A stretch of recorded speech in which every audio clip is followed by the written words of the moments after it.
Hello viewers, আসসালামু আলাইকুম। আশা করি সবাই ভালো আছেন। আমিও আল্লাহর রহমতে ভালো আছি। আজকে বাসাটা হচ্ছে ক্লিন অ্যান্ড ক্লিয়ার করব সব বরাত উপলক্ষে। বাসাটা পরিষ্কার পরিচ্ছন্ন করে নেব, এই জন্য আমি পর্দাগুলো খুলে নিলাম, ধুয়ে দেবো আজকে। একদম সব পরিষ্কার পরিচ্ছন্ন করে ফেলবো আজকে। বাসাটা ক্লিন থাকলে আসলে মনটা খুব ভালো লাগে, শান্তি লাগে। এটা আমি নিয়ে নিলাম পর্দাগুলো খুলে। এখন আমি বাইরে গেছিলাম, আমার বরকাগুলো বিছানায় রাখছিলাম, সেগুলো তুলে রেখে দিলাম এক সাইডে। এখন বালিশগুলো সুন্দর করে গুছিয়ে নিচ্ছে, এক সাইডে রেখে দিলাম। সুন্দর করে বিছানাটা ধুয়ে নিলাম। আসলে বিছানা টান না থাকলে আসলে আমার একদম ভালো লাগে না। বিছানা সবসময় টান থাকবে, ভালো লাগে, দেখতে সুন্দর লাগে। আমি সবসময় আসলে চেষ্টা করি বিছানাটাকে সবসময় গুছিয়ে রাখার জন্য। বিছানায় যেন আসলে পুরো সবসময় আমার বাসা থাকে, আমি সবসময় সুন্দর করে ক্লিয়ার করে রাখতে পছন্দ করি। আমি একটা গুছিয়ে নিলাম, পাশের রুমে আসলাম, এসে আমার মেয়ের বিছানাটা সুন্দর করে ঝেড়ে দিলাম, গুছিয়ে দিলাম সুন্দরভাবে। এই তো দেখুন কত সুন্দর লাগছে বিছানাটা ছাড়ার পরে, একদম ঠান্ডা। দেখুন কি সুন্দর গাছটা, ভালো লাগতেছে। এখন আমার বাচ্চার খেলনাগুলো নিয়ে রেখে দিব বারান্দার এক সাইডে, সুন্দর করে রেখে দিলাম, এক সাইডে রেখে দিলাম। এখন যেহেতু শীতকাল, সেজন্য গাইছে খুব ঠান্ডা হয়, বাচ্চারা সারাক্ষণ ঘোরাঘুরি করে বাসার সামনে। সেজন্য আমি সবসময় চেষ্টা করি ফ্লোরের উপরে পাখিটা বিছিয়ে রাখতে। আর এখানে বসে বেশিরভাগ শীতের দিন যেহেতু এখানে বসে খেলে, বারান্দায় তেমন খেলে দিতে দেয় না, কারণ বারান্দায় ঠান্ডা বাতাস আসে। বাসাটা সুন্দরভাবে ঝাড়ু দিয়ে নিলাম। এখন যাচ্ছি কাপড় ভিজাতে। কাপড়গুলো হলুদ পাউডার দিয়ে সুন্দর করে ভিজিয়ে রাখবো, দিব সুন্দরভাবে। এই জন্য আগে আমি হচ্ছে কাপড়গুলো ভিজিয়ে রাখতেছি।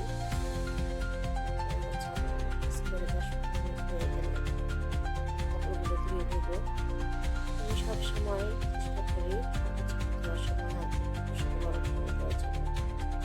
এতে করে দেখা যায় কি কাপড়গুলো খুব সহজেই পরিষ্কার হয়ে যায় এবং ধুতে এতটা কষ্ট হয় না এবং চকচক হয়ে যায়। মাছটা ভিজিয়ে নিচ্ছে। এখন আমি থালা বাসনগুলো ধুয়ে নেবো সুন্দরভাবে। থালা বাসনগুলো ধুয়ে নেবো। থালা বাসনগুলো সুন্দর করে মেজে নিচ্ছি এখন সুন্দরভাবে।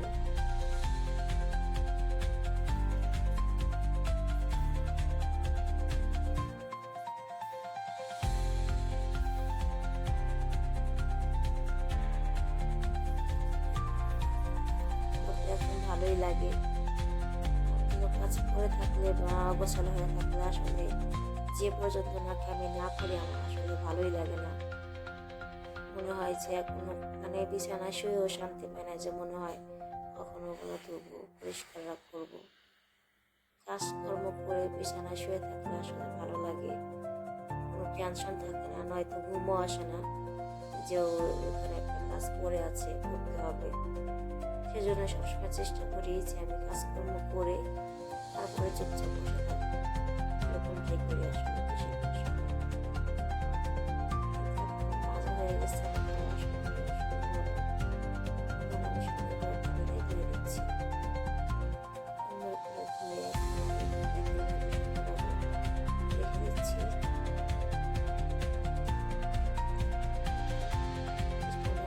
গাছগুলো রেখে হচ্ছে আমি বিস্কিট আনছি বাবা, প্যাকেটটা খোলা হয়নি, এখন ঢেলে রাখবো সুন্দরভাবে। গরমের মধ্যে সুন্দর করে রেখে দেবো জায়গা মতো গুছিয়ে।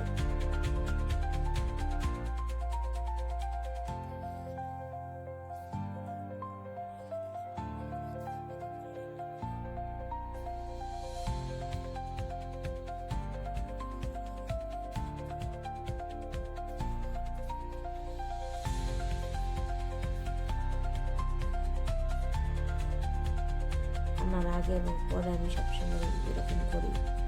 কিন্তু আমি পেঁয়াজ কেটে নিচ্ছি। এরপরে হচ্ছে কাটা হয়ে গেল এখন আমার পেঁয়াজ কুচি কুচি করে রাখলাম। দেখো আলহামদুলিল্লাহ আমার মাছ ভরা হয়ে গেছে। এখন একটু সবজি দিয়ে আজকে দুপুরে খাওয়া শুরু করবো আলহামদুলিল্লাহ।